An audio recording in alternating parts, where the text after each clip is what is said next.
The executive boardroom at Lockheed's Burbank facility, December 1967. Outside, California's sunshine warms a parking lot crammed with engineers' station wagons and V8 muscle. Inside, cigarette smoke halos a conference table buried under weight calculations, performance plots, and fuel burn projections. Coffee has gone cold in paper cups with penciled initials. The room smells like nicotine, fear, and graphite. In less than 24 hours, these men will send a proposal into the world that will either resurrect their company or bury it for good in the commercial aviation graveyard. The target was never just to compete with Boeing's enormous 747 or to meet the proposed DC-10 head-on.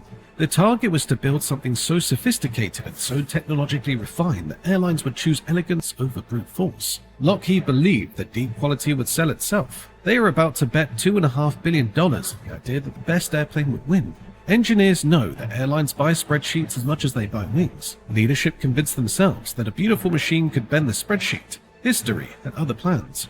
This is what the L1011 TriStar was supposed to beat, and why it failed. In April 1966, American Airlines issued a requirements document that would reshape the wide-body market. The airline wanted something smaller than Boeing's jumbo 747. They wanted an aircraft that could carry about 250 passengers across the continent and over medium-range international routes. They needed a machine that could live comfortably at airports where the 747 was simply too big for the gates and the taxiways. The request pointed straight to the way hubs and spokes were forming in the jet age. American wanted a Goldilocks jet. Not too big, not too small. Just right for busy airports and high-frequency routes. Here's the part that really makes the pamphlets. American leaned towards Lockheed from the start. The companies had shared decades of design and service experience that reached back to the Constellation era.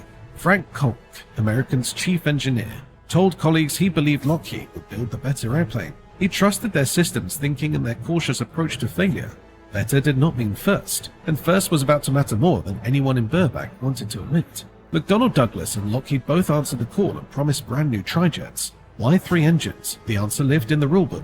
In the late 1960s, before modern ETOPS rules allowed twin-engine jets to range far from diversion airports, a 2-engine airplane was kept on a short leash, especially over water. 60 minutes from a runway was the red line on many routes. 3 engines became a neat workaround. Airlines could cross oceans with redundancy that satisfied regulators. They could do it with less weight and less fuel burn than a 4-engine giant. Lockheed's proposition looked bulletproof. Build the most sophisticated, quietest, and most pilot-proof mid-size wide-body in the sky. Make it more economical and more airport-friendly than a 747. Make it more capable and more comfortable than anything Long Beach could assemble.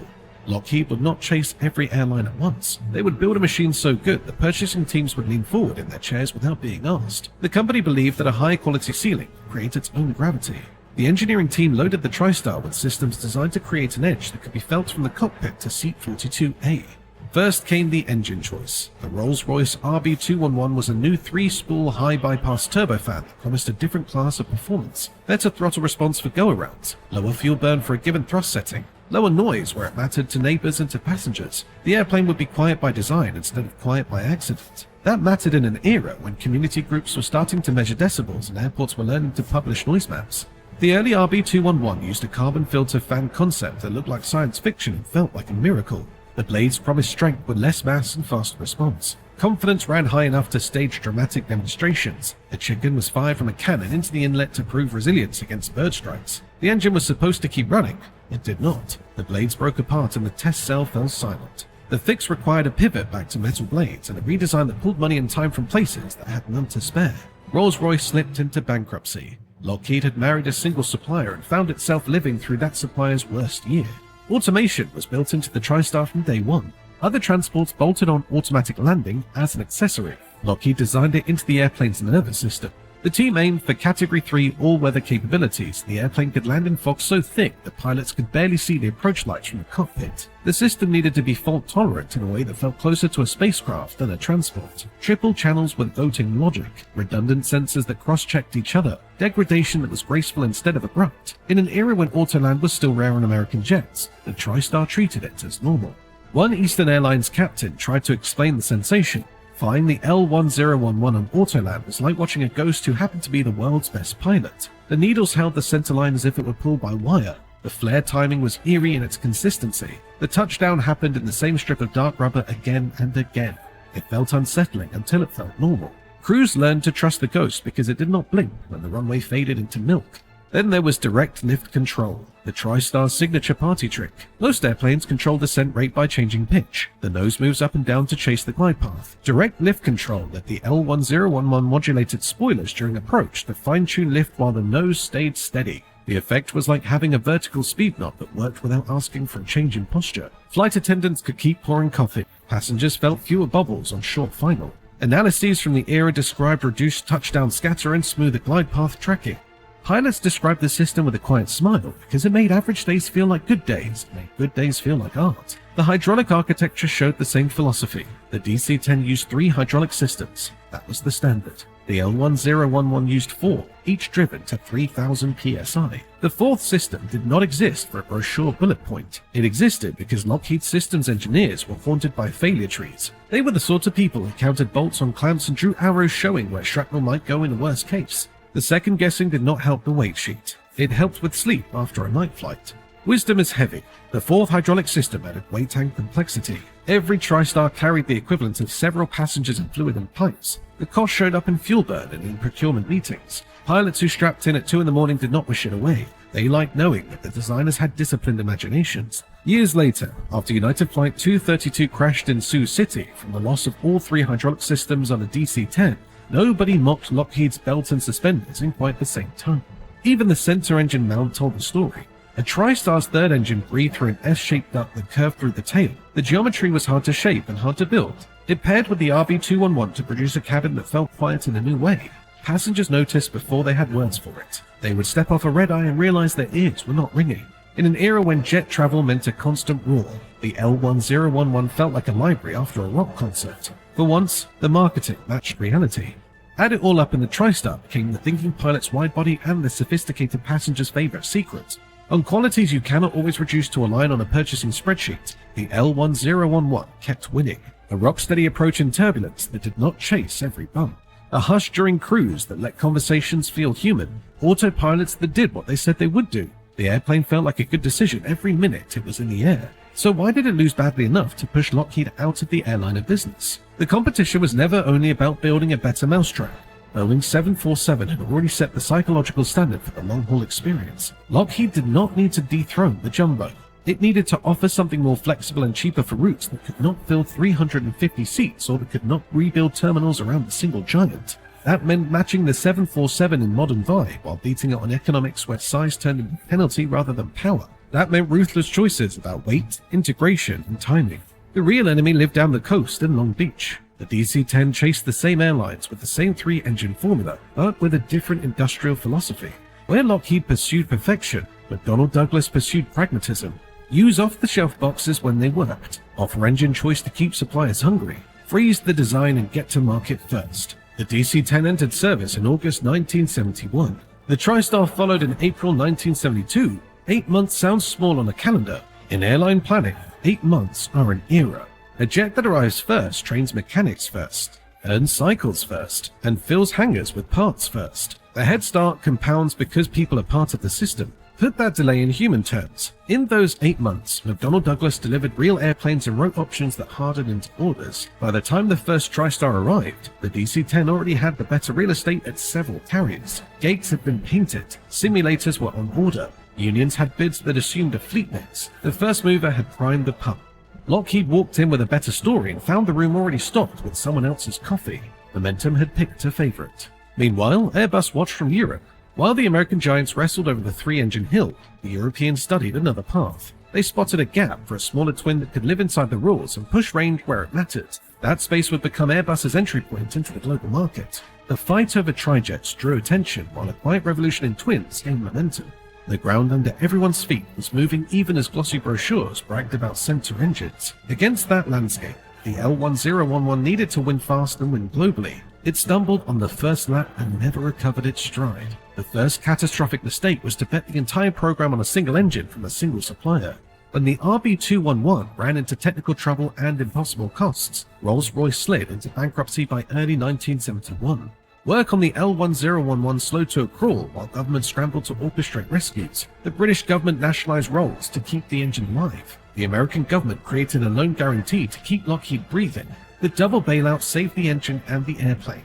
It erased something the money cannot buy: time, momentum, and customer confidence.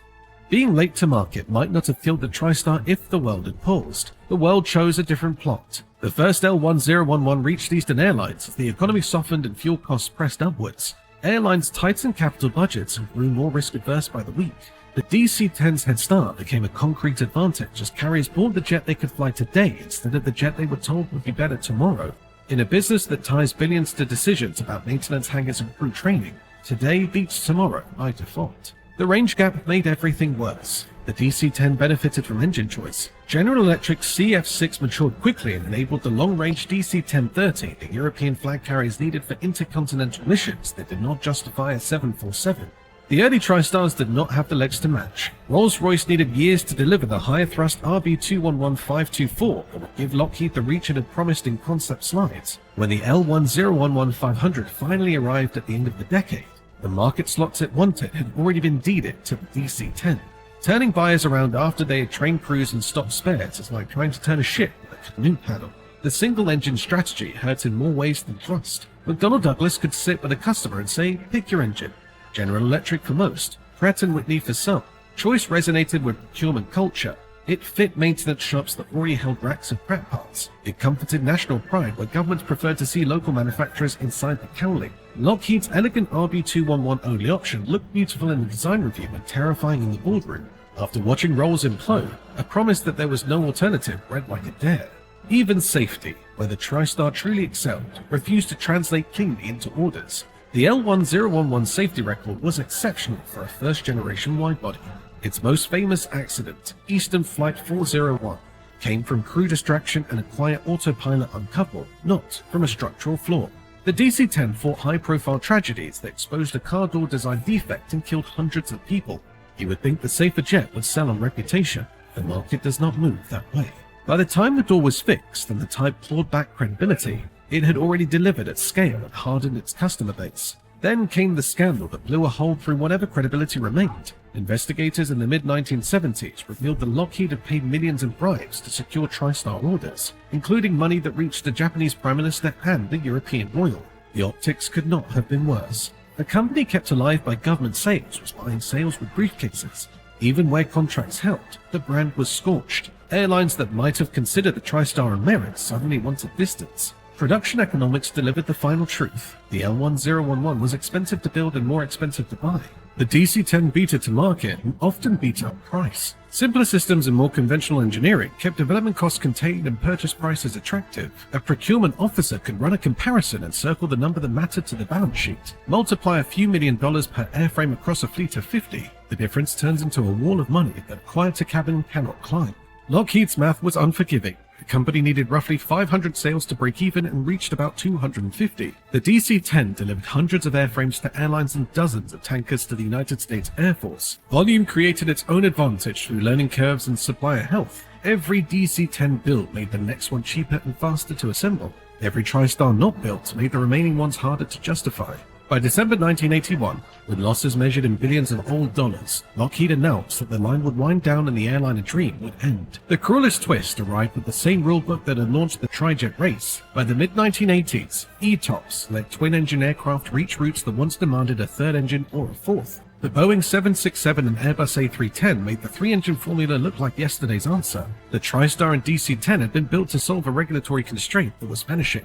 They became artifacts right as the future arrived. The marketplace rarely comforts yesterday's great ideas when the rules change underneath them. Lockheed tried to adapt. New variants arrived to plug the gaps. The L1011-100 and 200 raised gross weights and thrust as the RB211 matured. The L1011-500 shortened the fuselage, added span, and finally delivered the range the brochures had promised. It was a great airplane that showed up to a party that had already moved to a different address. Once the DC-1030 established itself on intercontinental routes early in the decade, prying customers loose required a miracle that never came. The what-ifs still circled this story.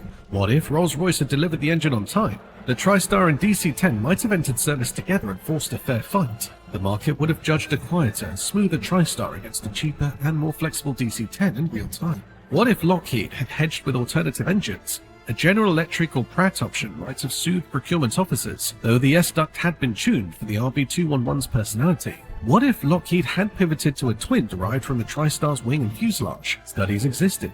The money did not. The The final numbers draw a stark line. Between the late 1960s and mid-1980s, Lockheed built 250 TriStars. McDonnell Douglas delivered many more DC-10s and the tanker variant. Lockheed needed 500 sales to break even and reached half that. In December 1981, the company accepted the airliner dream was over. The factory lights dimmed, and the engineers who had argued over spoiler schedules and fail-safe valves drifted to other programs. Some moved to space, some moved to black projects, some retired with a framed photo of a quiet tale. A few TriStars found second lives. The Royal Air Force turned them into tankers and transports. One became Stargazer, the mothership that carried Pegasus rockets to altitude for satellite launches. There is something poetic about that second act. A technology-forward airliner ended its days launching spacecraft instead of hauling vacation travelers. It was still reaching towards the stars. It just found a different way to touch them. If you focus only on the business failure, you miss the part that explains why pilots and engineers still talk about the L1011 with something like reverence. On the merits of the flying machine, the TriStar beat many things that matter. Direct lift control made the airplane feel like it had a vertical speed dial that worked without moving the nose. The autoland that was designed in from the first drawings delivered real Category 3 capability. The 4-channel hydraulics embodied a philosophy that modern fly-by-wire systems echo at a higher voltage. The cabin quiet felt like a promise kept. The approach stability felt like a hand on your shoulder when the wind turned twitchy. So what exactly was the L1011 supposed to beat? Reduce the saga to its essence and 3 battles appear. First, beat the 747's economics on routes where the jumbo's size turned into a burden instead of a benefit. Second, beat the DC-10's price and schedule with superior quality that passengers and pilots could feel without reading a manual. Third, exploit regulations that favored trijets for oceanic routes until twins could earn the same trust. On the first point, the TriStar sometimes won. It was an exceptional transcontinental and medium-haul machine. On the second point, it often beat the DC-10 in comfort, systems design and handling, but it rarely beat it at the cash register or the delivery dock. On the third point, the rules changed just as Lockheed stepped away. The TriStar teaches lessons that echo far beyond aviation. Never single-source your highest risk component when the clock is running. Being first to market can matter more than being best when switching costs are high and organizational habits set quickly. System redundancy is often unpriced until a failure makes headlines, and by then it's too late to order another pump. Building to exploit a specific regulation works until that regulation moves. When 2 rivals split a market that cannot support both, one of them will leave. In 1981, that one was Lockheed. Walk through any airport today and watch a twin-engine wide-body push back from the gate. 2 engines do effortlessly what 3 once fought to accomplish. Computers manage fuel with a precision that would have felt like magic in the late 1960s. Passengers settle into seats inside cabins that cost less to build and burn less fuel than any trijet could hope to match. The market moved on. Technology moved on. The world moved on. Yet, if you look closely on approach, you can see the past inside the present. Spoilers breathe to hold the slope without pitching the nose, a descendant of direct lift control. Callouts tick down to a Category 3 decision. A philosophy of redundancy hums in the background. The L1011 lost the war and still left fingerprints on every modern jet. The TriStar was supposed to prove that the best airplane always wins. Instead, it proved that timing beats perfection and that availability beats elegance. It proved that being good enough early can beat being perfect late. Sometimes the greatest machines are commercial failures. Sometimes the most advanced technology arrives at the wrong moment. Sometimes you can win every technical battle and still lose the war.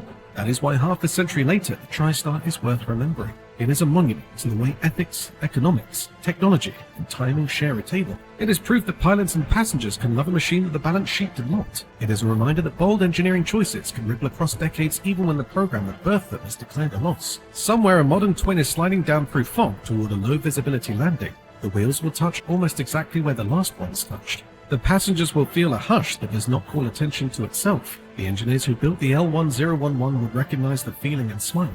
Yet the TriStar's legacy refuses to fade. Its ideas live in every quiet cabin and every steady flare. Timing beats perfection, but perfection left fingerprints that guide new designs. Remember the L1011 not as a failure, but as a teacher that flew ahead of its market and pointed the way forward. Its spirit endures in modern twins worldwide.